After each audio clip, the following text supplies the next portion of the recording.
அன்பு நேயர்களுக்கு என் இனிய வணக்கங்கள். மீனம் ராசிக்கார நேயர்களாகிய உங்களை சந்திப்பதில் மிக்க மகிழ்ச்சி. நம்ம இன்னைக்கு வீடியோ பதிவுக்குள்ள முழுமையா போறதுக்கு முன்னாடி அந்த முழு முதற் கடவுள் முருகப்பெருமானை மனதார துதித்துவிட்டு முருகரை மனதார வணங்கிட்டு வீடியோ பதிவுக்குள்ள போகலாங்க.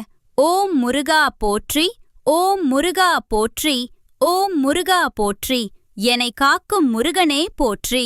கண்டிப்பா உங்களுக்கு நல்லதே நடக்கும், நல்லது மட்டும்தான் நடக்கும். நம்மளோட மீனம் ராசிக்காரங்க இயல்பாகவே மற்றவர்கள் மீது அதிகப்படியான இரக்கம், கருணை மற்றும் பிறருக்கு ஓடோடி உதவி செய்யும் நற்குணமும் மனப்பான்மையும் கொண்டவர்களாய் இருக்காங்க. அனுதினமும் ஆண்டவனே துணை என்று இறைவனையே முழுமையா நம்பி வாழக்கூடியவங்களா இவங்க இருக்காங்க. இவங்கள பொறுத்த வரைக்கும் தன்னோட சொந்த வாழ்க்கையில எவ்வளவு பெரிய பிரச்சனைகள் வந்தாலும் சரி, அத பத்தி துளி கூட கவலைப்பட மாட்டாங்க. ஆனா தங்களுக்கு நெருங்கிய உறவினர்களோட வாழ்க்கையில ஒரு சின்ன கஷ்டம்னு வந்தா கூட அத தாங்கிக்க முடியாம ஓடி போய் உதவி செய்யக்கூடிய மாண்பு கொண்டவங்க நீங்க. அதே நேரத்துல ஒரு தாயை போல மற்றவர்கள் மீது மாறாத அன்பு காட்டும் உள்ளம் கொண்டவங்களா இவங்க வாழ்ந்துகிட்டு இருக்காங்க. இவ்வளவு அருமையான நற்குணங்களைக் கொண்ட மீனம் ராசிக்கார அன்பர்களே, எல்லாரும் நலமா இருக்கீங்களா? ஏங்கம்மா, நீங்க வேற எங்கள பார்த்து இப்படி ஒரு கேள்வி கேக்குறீங்களே? எங்கள பார்த்தா நலமா இருக்கிற மாதிரியா தெரியுது? நாங்களே ஒவ்வொரு நாளும் கண்ணீர் சிந்தி மனவேதனையில தவிச்சுக்கிட்டு இருக்கோம் அப்படின்னு உங்க மனசுக்குள்ள நீங்க நினைக்கிறது எனக்கு தெளிவா புரியுதுங்க. மீனம் ராசிக்காரர்களே, கவலைப்படாதீங்க. உங்க வாழ்க்கையில இருக்கக்கூடிய கஷ்டங்கள் எல்லாமே பனி போல மெல்ல கரைஞ்சு போகுது. உங்களுடைய நீண்ட நாள் ஆசைகள், கனவுகள் எல்லாமே இனி நிறைவேற போகுது. முதல்ல உங்களுடைய உடல்நிலை சீராகி ஆரோக்கியமாய் இருக்க போகுதுங்க. இதுவரை திருமணமாகாதவர்களுக்கு இருந்த தடைகள் அனைத்தும் நீங்கி உங்களுக்கேற்ற சரியான உன்னதமான வாழ்க்கை துணையோடு கூடிய விரைவில் திருமணம் நடக்கப் போகுது. குழந்தை பாக்கியம் இல்லையேன்னு ஏங்குற தம்பதிகளுக்கு அந்த மழலை செல்வம் கிடைக்க போகுதுங்க. அது மட்டும் இல்லாம பூர்வீக சொத்து ரீதியாக நீங்க சந்திச்ச அனைத்து சிக்கல்களுக்கும் பிரச்சனைகளுக்கும் ஒரு சுமூகமான தீர்வு கிடைக்க போகுது. உங்களுக்கு முறைப்படி வரவேண்டிய பூர்வீக சொத்து முழுமையா உங்க கைக்கு வந்து சேரப்போகுதுங்க. படிச்சு முடிச்சிட்டு நல்ல வேலைக்காக காத்துக்கிட்டு இருக்கிற இளைஞர்களுக்கு உங்களோட படிப்புக்கும் தகுதிக்கும் ஏத்த மாதிரியான நல்ல வேலை வாய்ப்புகள் அமைய போகுது. மீனம் ராசிக்காரர்களுக்கு நம்மளோட ராகு பகவான் சுமார் 18 வருஷத்துக்கு அப்புறம் ஒரு மாறுபட்ட வலிமையான நிலைக்கு மாறப்போறாரு. இந்த புதிய ஆண்டு பிறக்கும்போது உங்க வாழ்க்கையில ஒரு பெரிய ஆச்சரியமான மாற்றத்தை அவர் ஏற்படுத்த போறாரு. உலகத்துல இருக்கக்கூடிய பெரிய தொழிலதிபர்கள், கோடீஸ்வரர்கள் ஜாதகத்துல ராகு பகவானுக்கு ஒரு மிகப்பெரிய பங்கு இருக்குதுங்க. இந்த கலியுகத்துல ராகு பகவான் ஒருவருக்கு நன்மை செய்ய தொடங்கினா தரையில இருக்கிற வரை கூட வானம் வரை உயர்த்துவாரு. அதே சமயம் தீமை செஞ்சா வானத்துல நிக்கிறவரை தரையில கொண்டு வந்து விட்டுடுவாரு. ராகு பகவான் இப்போது குருவின் நட்சத்திரத்தை விட்டு விலகி சதய நட்சத்திரத்தில பிரவேசம் செய்ய இருக்கிறாரு. இது அவரோட சொந்த நட்சத்திரம் என்பதால் இதன் மூலமா உங்களுக்கு பெரிய வெற்றிகளை அவர் அள்ளித்தர போறாரு. 2026 தொடக்கத்திலிருந்து ஆகஸ்ட் 2026 வரையிலான காலகட்டத்தில நீங்க கனவுல கூட நினைத்து பார்க்காத பிரம்மாண்ட வெற்றிகளை அடைய போறீங்க. ராகு பகவான் முதல்ல தன்னுடைய பரம நண்பரான சனி பகவான் ராசியில சஞ்சரிக்கிறாரு. இரண்டாவதா குருவின் அஸ்திரத்திலிருந்து விலகி சுய நட்சத்திரத்தில பலமா வீற்றிருக்க போறாரு. கிரகத்தின் வலிமையை பொறுத்த வரைக்கும் இவருடைய நிலை இப்போது முழுமையான பலம் கொண்ட நிலையில இருக்கு.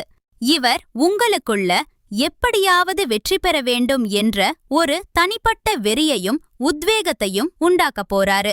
உங்களுக்குள்ள ஒரு பெரிய விருப்பம் இருக்கும். அத நிறைவேற்றணும், வாழ்க்கையில நிறைய பணம் சம்பாதிக்கணும், முன்னேற்றமான செயல்களை செய்யணும்னு துடிச்சுக்கிட்டு இருப்பீங்க. உங்க கனவை நிறைவேற்ற முடியாம தவிச்சுக்கிட்டு இருந்தா அத செஞ்சு முடிக்கிற வைராகியத்தை ராகு தருவார். ராகு பகவான் இப்போ உங்க ராசிக்கு 12ஆம் வீட்டில் அமர்ந்திருக்கிறார். பொதுவா இந்த 12ஆம் இடம் என்பது வெளிநாடு, மருத்துவமனை செலவு, தேவையற்ற விரயங்கள் மற்றும் நீதிமன்ற வழக்குகளை குறிக்கும். ஆனா இந்த இடத்துல ராகு பகவான் தன் பலனை செலுத்தத் தொடங்கும் போது உங்களுக்கு கூர்மையான அறிவையும் உங்க எதிரிகளை தவிடு பொடியாக்கும் நிலையையும் உருவாக்குவார். 2026 ஆகஸ்ட் 2026க்குள் உங்களுக்கு எத்தனை எதிரிகள் உருவானாலும் சரி, அவங்களால உங்க நுனி முடிய கூட அசைக்க முடியாதுங்க. உங்களை சுற்றி மறைந்திருந்த எதிரிகள் எல்லாம் இப்போ வெளிச்சத்துக்கு வருவாங்க. தொழில்ல நல்ல மாற்றம், நிர்வாகத்தில் முன்னேற்றம்னு சுற்றுச்சூழல் ரொம்ப சிறப்பா இருக்கும். உங்களுடைய வாழ்க்கையே இனி சொர்க்கமா மாறப்போறது. ஆனா ராகு பகவான் எந்த இடத்துல அமர்கிறாரோ அந்த இடத்துல 100% முழுமையான சுப பலன்களை மட்டும் கொடுத்துட முடியாதுங்க. இங்க உங்களுக்கு சில கலவையான பலன்களையும் கொடுப்பாரு. சில நேரங்கள்ல உங்க கையில பணம் தங்காது, வீண் செலவுகள் வரும். அதையெல்லாம் நீங்க கொஞ்சம் பொறுமையாத்தான் கையாண்டாகணும். தேவையற்ற செலவுகளின் மீது நீங்க ஒரு கட்டுப்பாட்ட வச்சிருக்கிறது ரொம்ப அவசியம். இல்லனா நிதிநிலை கொஞ்சம் தடுமாற வாய்ப்பிருக்கு.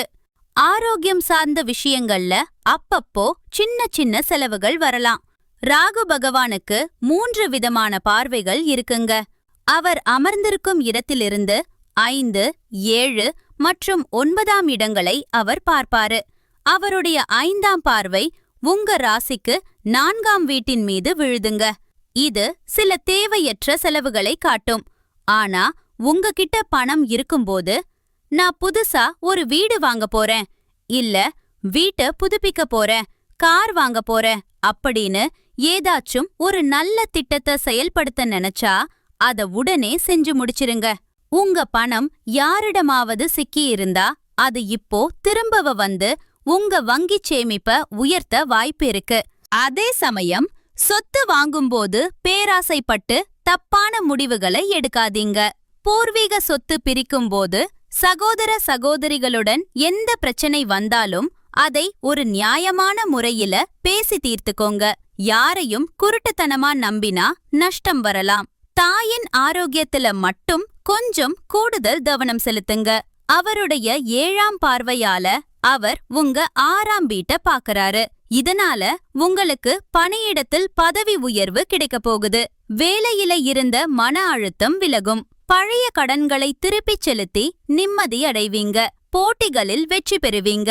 ஆனா ஒரு விஷயம், மேலதிகாரிகளிடமோ இல்ல உடன் வேலை செய்பவர்களிடமோ தேவையில்லாமல் சண்டையிடாதீங்க. தேவையற்ற புதிய கடன்களை வாங்காதீங்க.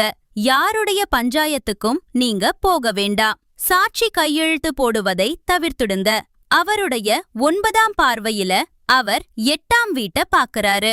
இது மாணவர்களுக்கு உயர்கல்வியில மிகப்பெரிய வெற்றியை தரும். ஒரு அற்புதமான கற்றல் சூழல் அமையும். அதே சமயம் இது சில நேரங்களில் மனச்சோர்வை தரலாம். மாமியார் மாமனார் வழியில் உறவுகளை சீராக பராமரிக்க முயற்சி செய்யுங்க.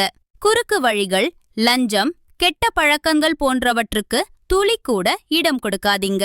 இதற்கெல்லாம் பரிகாரமா ஓம் நமோ நாராயணா அப்படிங்கிற மந்திரத்தை தினமும் மனதார சொல்லி வாங்க. ஒவ்வொரு சனிக்கிழமையும் பக்கத்துல இருக்கிற சிவன் கோயிலுக்கு போயிட்டு வாங்க. நீங்க தூங்கும் இடத்துல ஒரு மயிலிறதை வச்சுக்கோங்க. சனிக்கிழமையில 2 கத்திரிக்காய், கொஞ்சம் கடுகு இதையெல்லாம் சிவன் கோயில்ல சமர்ப்பிங்க. சிவபெருமானுக்கு பால்ல தேன் கலந்து அபிஷேகம் செஞ்சு ஓம் சோம் சோமாய நமக என்று சொல்லிட்டு வந்தீங்கன்னா ராகுவின் எதிர்மறை தாக்கம் குறைஞ்சு உங்க வாழ்க்கை அருமையா மாறும். இதுவரைக்கும் உங்களை மதிக்காதவங்க கூட இனி உங்களை தேடி வருவாங்க.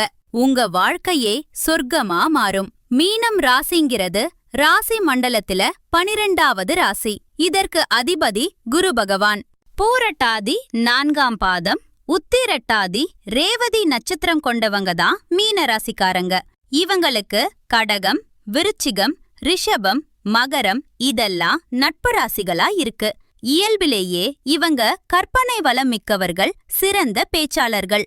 மத்தவங்களால முடியாதுன்னு கைவிட்ட காரியத்தை கூட இவங்க தன் தன்னம்பிக்கையால ஜெயிச்சு காட்டுவாங்க. நிம்மதியான உறக்கமும் நோய் நொடி இல்லாத வாழ்வும் தான் ஒரு மனுஷன பெரிய கோடீஸ்வரனாக்கும். அந்த யோகம் உங்களுக்கு இப்போ அமைஞ்சிருக்கு. இனி உங்க வாழ்க்கையில கண்ணீருக்கு இடமே இல்ல. திருமண தடை நீங்கும், குழந்தை செல்வம் கிட்டும், பூர்வீக சொத்து வந்து சேரும். கடன் வாங்கிய நிலை மாறி நீங்க 4 பேருக்கு கடன் கொடுக்கற அளவுக்கு பொருளாதாரத்துல உயருவீங்க.